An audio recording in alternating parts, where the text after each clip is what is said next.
Congresista Galarreta, yo quería preguntarle, ¿han tenido con claridad una visión de lo que pasa con las personas que no están de acuerdo con el gobierno de Maduro y que además han reconocido en el gobierno de Maduro un atentado contra sus derechos fundamentales? ¿Tuvieron la oportunidad de conversar o siquiera intercambiar opiniones con los que todavía apoyan el régimen de Maduro? ¿Hay posibilidad siquiera, ya no, me imagino que entre la gente de Corina Machado y la gente de Maduro no hay manera de que conversen, pero ustedes tuvieron acceso o pudieron entrevistarse con alguien o la actitud ha sido absolutamente cerrada de parte de ellos? A ver, muy buenos días. Entre los temas de fondo y las anécdotas que han pasado, ¿no es cierto? La pregunta directa, Patricia, una de las ideas posibilidad, o una posibilidad que evaluamos era reunirnos incluso con el presidente del Congreso para ver si podríamos de alguna forma conversar, dialogar, y saber por qué estas actitudes. Sin embargo, bueno, y con gente en la calle que uno puede cruzar, que tengo varias anécdotas tanto o a favor y en contra. Y los que están a favor básicamente es por un tema de dependencia económica directa, ¿no es cierto?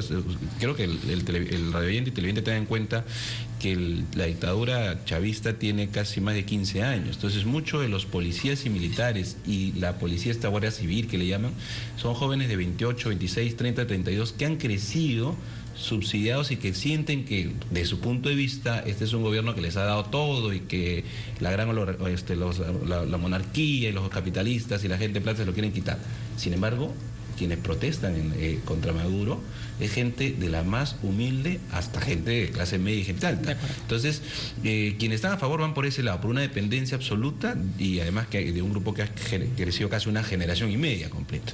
Y lo segundo, mira, yo creo que nosotros hemos recibido más de lo que hemos dado. O sea, nos hemos venido realmente llenos de lo que es un espíritu por la libertad, por la democracia. Yo decía por radio, nosotros hemos ido obviamente acompañando a María Corina Machado, que representa en ese momento la fuerza de Venezuela por recuperar la democracia. Cecilia tiene unas fotos lindas de gente que escribe y pone en la plaza donde han muerto un montón de jóvenes sobre su país, sobre lo que ellos quieren.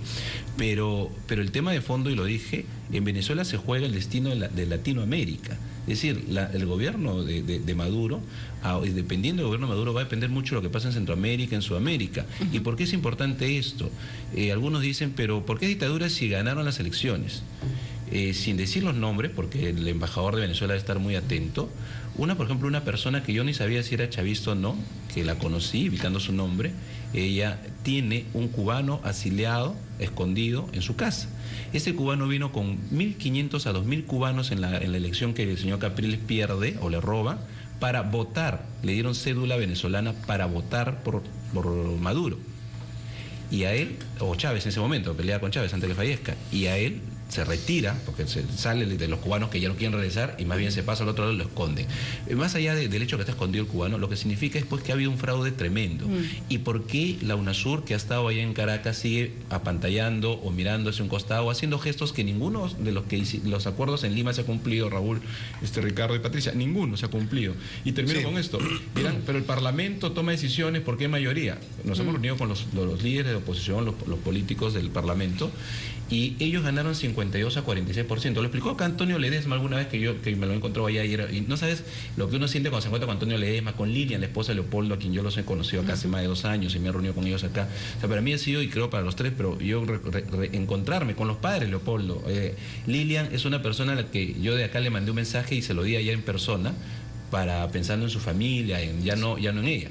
Ni eso, ellos quieren quedarse al lado de su país y de Venezuela. Y termino, decía, ¿sabes qué hicieron antes de los resultados que ellos ganan con 52% el Parlamento?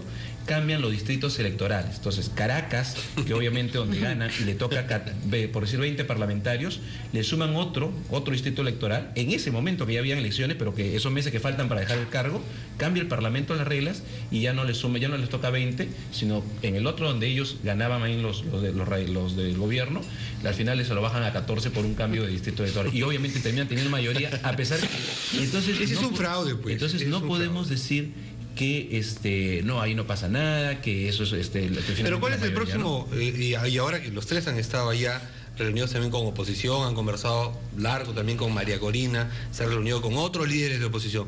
¿Cuál es el próximo paso que va a dar la oposición en Venezuela? Tiene ya más de mes y medio la jornada, el inicio de las protestas, hay más de 30 muertos, centenares de desaparecidos.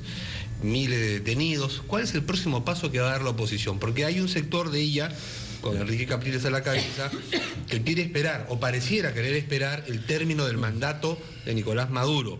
Hay otros que parece que no. ¿Cuál es el próximo paso de la oposición? En todo caso, para comentarte en eso, la mesa de la unidad es una mesa que va, y ese es un llamado que lo he hecho en algunos medios que me han llamado desde Lima.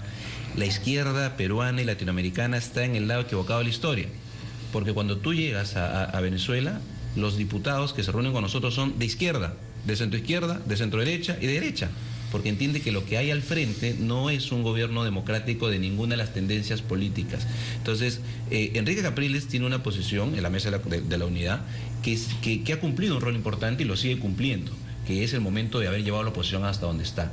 Y lo que pasa, y creo que fuera de mí que lo decía Patricia, ya es el pueblo venezolano que incluso está empujando más a estos otros líderes que son parte y siguen unidos a una actitud un poco más dura. Termino con esta idea. Por ejemplo, nuestro gesto que ha quedado allá como, si el gobierno no lo hace, por lo menos para Venezuela, va a quedar que en el Perú sí hay un pueblo que los acompaña.